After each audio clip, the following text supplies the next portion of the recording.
Okay, I think it's quite a catchy title, Metaphor, Weapon of Mass Communication. So where are we?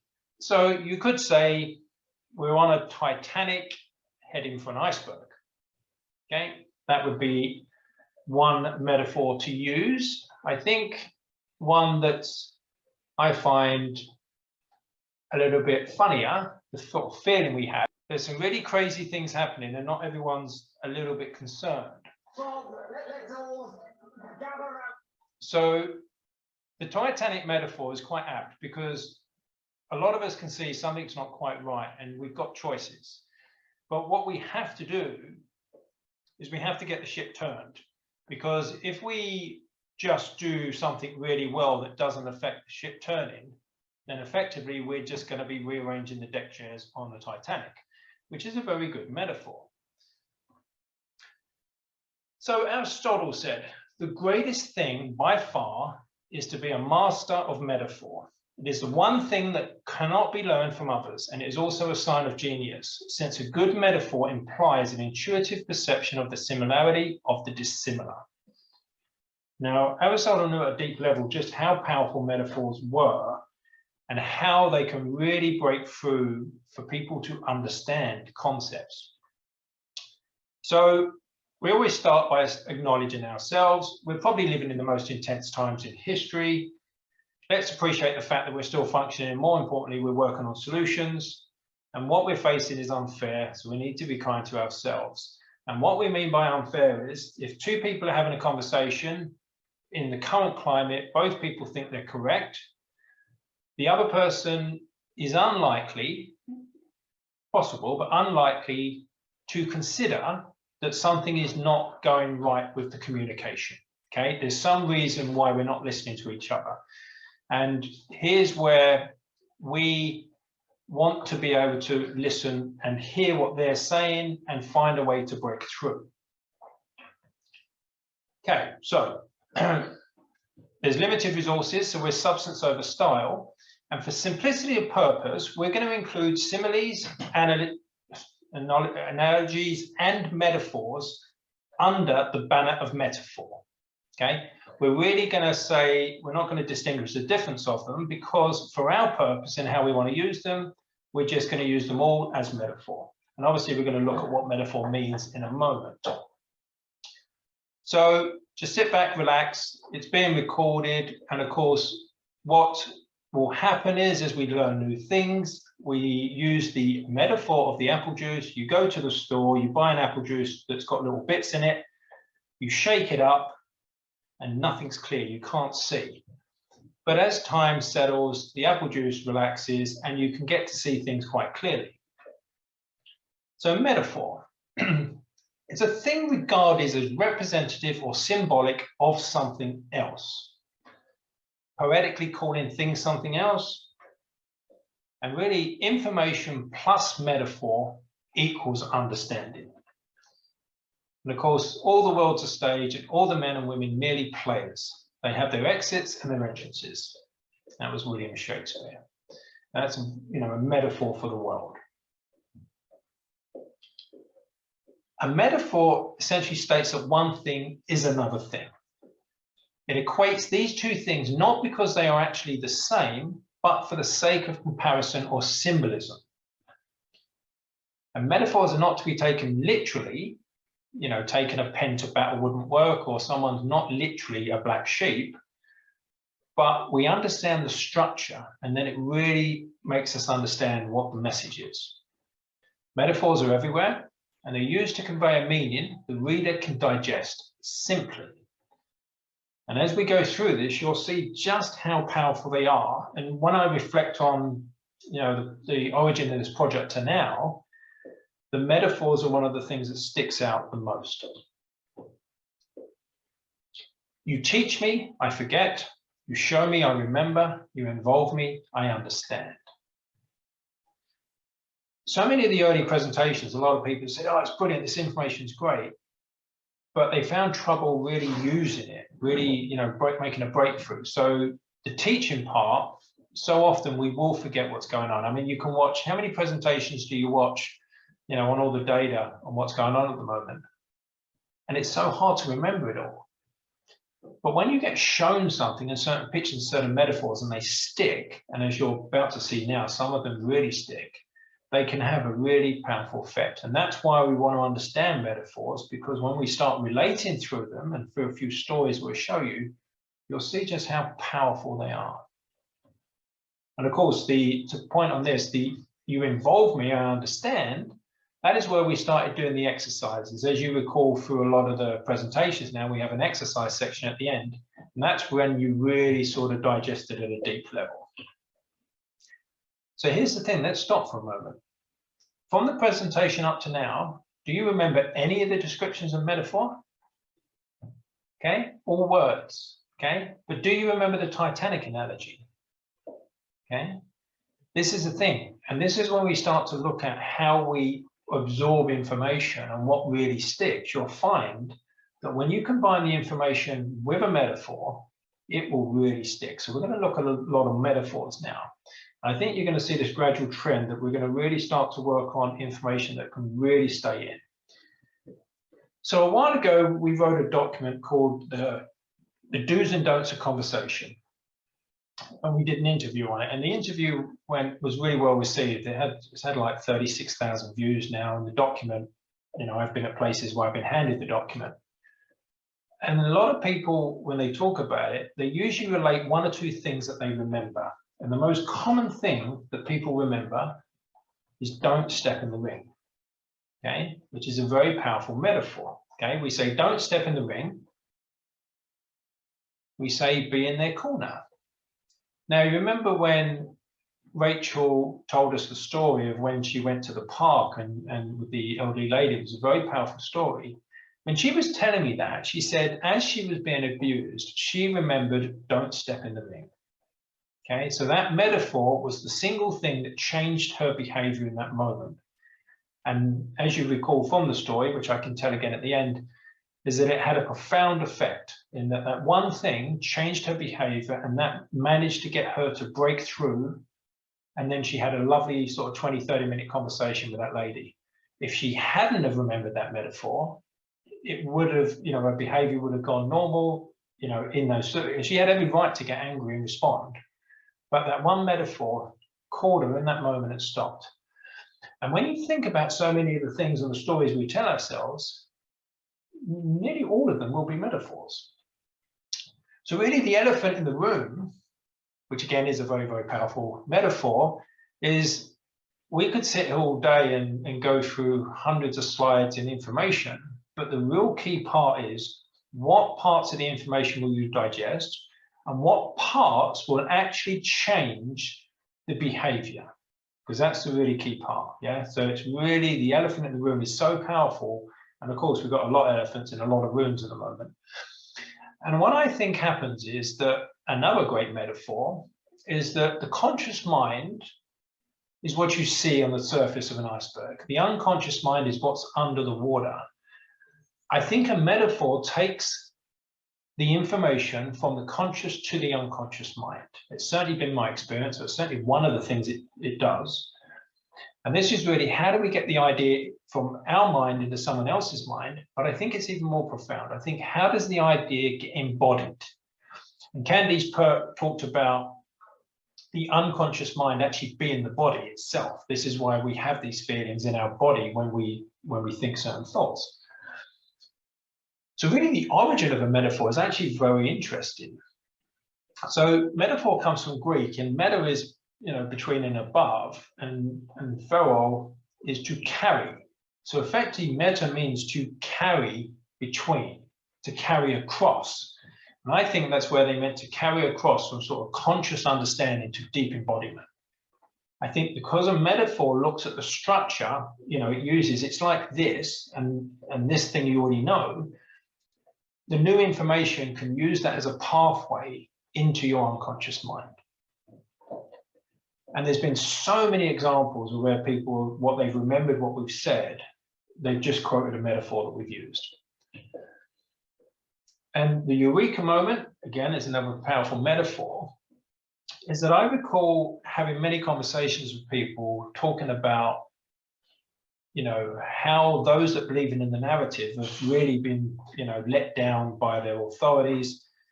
And some of the people that believe in it really have no exposure not to believe in it. So we need to develop a lot of compassion. And of course, people would get this conceptually, but they wouldn't really get it.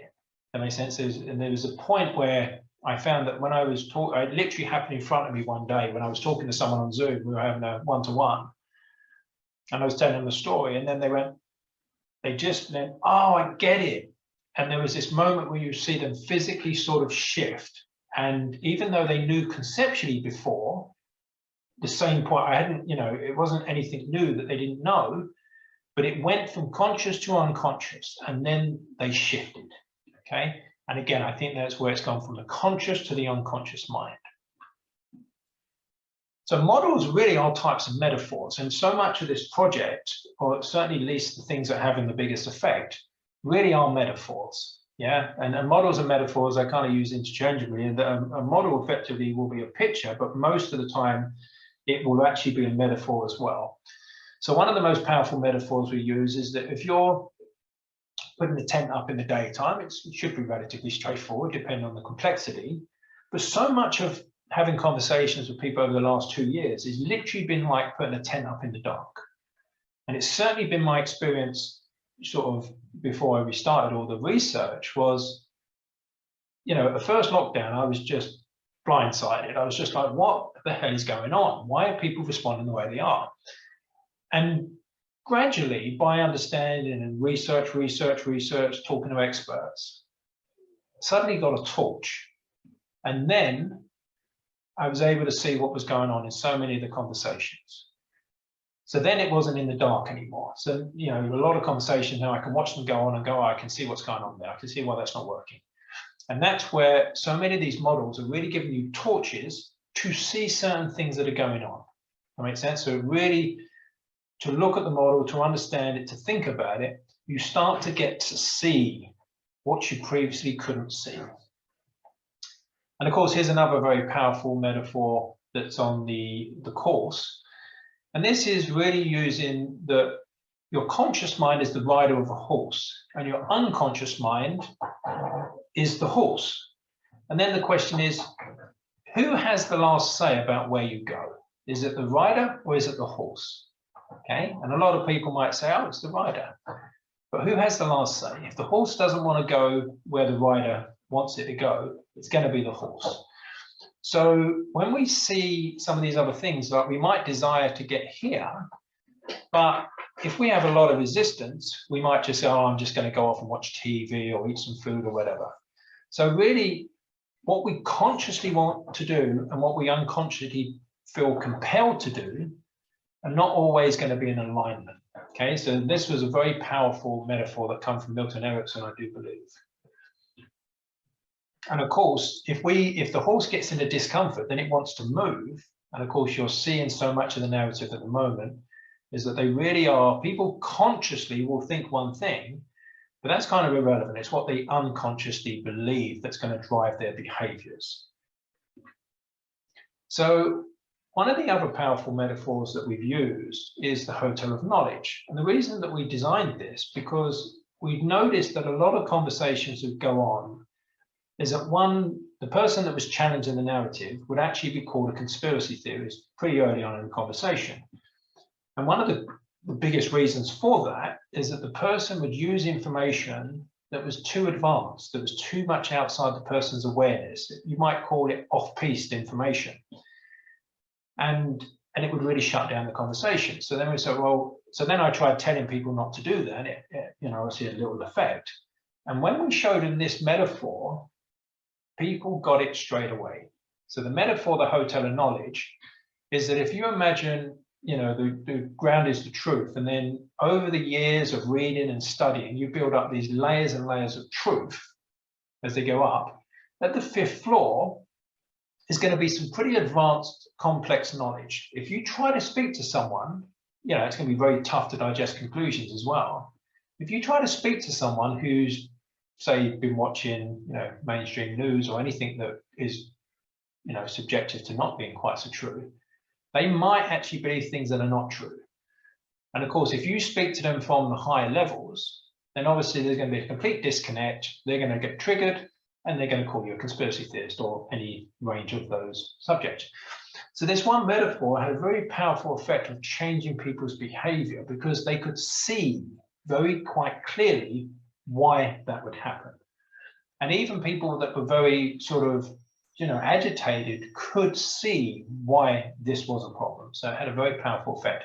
The funny thing was that, I've been on meetings where people have spoke about this and, very intelligent people, and they said, oh, I get it now.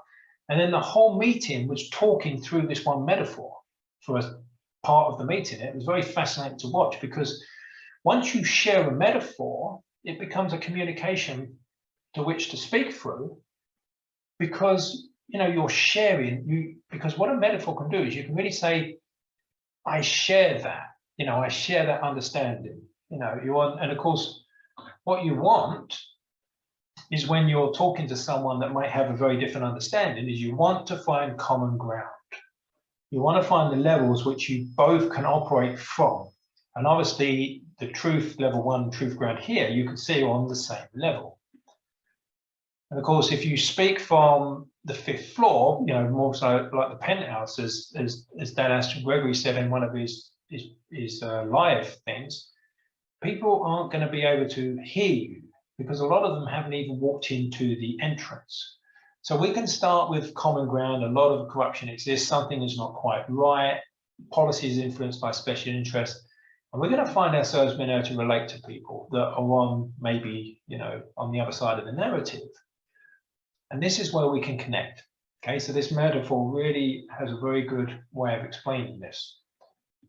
And of course, there's many different ways we can use the hotel of knowledge. So when I was talking to someone, about quite contentious ideas, so then I think, okay, well, he's got his individual hotel of knowledge. So if I go into it in detail and understand what his perspective is, this person believes there's a serious pandemic. He trusts the PCR test. He trusts the media. He thinks there's scientific consensus. He thinks there's checks and balances. He thinks the government is doing the best. He thinks ivermectin does not work. He thinks that the jab is safe and effective and the only way out. Now this, I'm not going to say whether any of these points are true or not, because obviously we don't get censored, but this was his perspective, okay? And so he would assume that we need the jab. So from the information that this gentleman has been exposed to, this is his belief system. This is his hotel of knowledge. So if I understand that he's not aware of any of these problems, and then I can expose him to these in such a way that it doesn't shut down, he's going to enrich his hotel of knowledge. He's going to enrich his map. And from an enriched map, you'll see people taking different conclusions and belief systems. If I try to force these into his conscious mind, they will get rejected because he believes something of the opposite. So you can tell a story or a very powerful metaphor to carry it across. The curse of knowledge is a real big thing when it comes to information that we want to share. We are, what assumptions are we making that have to be true for that information to make it into the person's mind? And I think that you'll see, certainly with a lot of the doctors and the scientists, they will use terms and particular methods of speech that will be very confusing to the audience. And if we can start to translate that into very powerful metaphors and very simple information, people will really start to get it. There was one of the scientists who's of the past, my favorite on reading is Richard Feynman. And he was known as the Great Explainer, okay? And the Great Explainer was, when you listen to him speak about extremely complex ideas, he just uses metaphor and stories continuously. And he makes complex ideas very, very simple. And this is really the key. It's not to make them appear complex. It's actually to make them so simple that we all understand. Now, on the next slide, I'm going to show you an absolutely important part of science. But first, we're going to look at the science explaining it in a complex way. And you'll see that it's not very easy to understand. So Karl Popper, who was a professor of logic, brilliant man, he said, my proposal is based upon an asymmetry between verifiability and falsifiability. An asymmetry results from the logical form of universal statements. For these are never derivable from singular statements, but can be contradicted by singular statements. Now, when you understand this, it's actually really profound, but the chances of understanding this from reading that are not great. So, but it in fact is just the black swan, which you've probably been familiar with. All you need is one example of where something is not true for the generalization to not exist. So if you see one black swan, it means that not all swans are white. And this in science is very, very powerful. So we told this in a story form. So let's say I have a scientific theory or a testable theory that there's no squirrels at my local park. Okay, so that's my theory. There's no squirrels in my park, so I want to test the theory. So I get 100 people, and we assume that these people can be trusted, and I send them to the park with cameras. Okay, they come back, and I said we can trust them. They come back, and only 2 people took pictures of squirrels. Okay, do squirrels exist in the park? Yes, but 98% of people did not see any squirrels. Okay, so there's no symmetry. There is an asymmetry between how to prove something. So those 98% of people would agree with me, and they say, yeah, we can prove that to be true. But we only need a few examples of it not being true to say, no, actually, that's not true. So in fact, the few whistleblowers and the few people that are finding fault with some of the scientific theories, they're the ones that we need to listen to. And history will always show you that to be the case. And it's the black swan. The black swan exists. So in summary, metaphors can take information from just conscious to unconscious knowledge. They can really take it into the body. Metaphors allow for a powerful communication channel. So when you're talking to people, you can literally talk through a metaphor. Information plus metaphor equals understanding. And I think a lot of thinking actually happens through metaphor. So I do it myself. I often think, when I'm thinking about things, I apply a lot of metaphors to my thinking. And literally, metaphors can powerfully change behavior. So if we look at a few of the metaphors that were in the narrative, one of them, which was ludicrous, was there was a meme that went around with 2 men standing there, and then one peeing on the other, saying, well, if you were wearing trousers, that wouldn't happen. So therefore, you should wear a mask. Now, obviously, that's very incorrect because, liquid is obviously not a virus. And then I said, well, what happens if someone farts? So you'll see that metaphors can, if they're not correct, can actually have drastic consequences. And then also we had the other metaphor with the circuit breaker. Now, obviously, again, it was, not scientifically grounded, but it changed so many people's behavior. So many people felt like they owned that metaphor. Oh, yes, it makes sense. We just have to stop mixing, not realizing that that's actually not going to help the cause. So metaphors can really powerfully change people's behavior, particularly our own. That's why, I look at how I want to do things. I need to get that information into my deep unconscious mind for my behavior to change.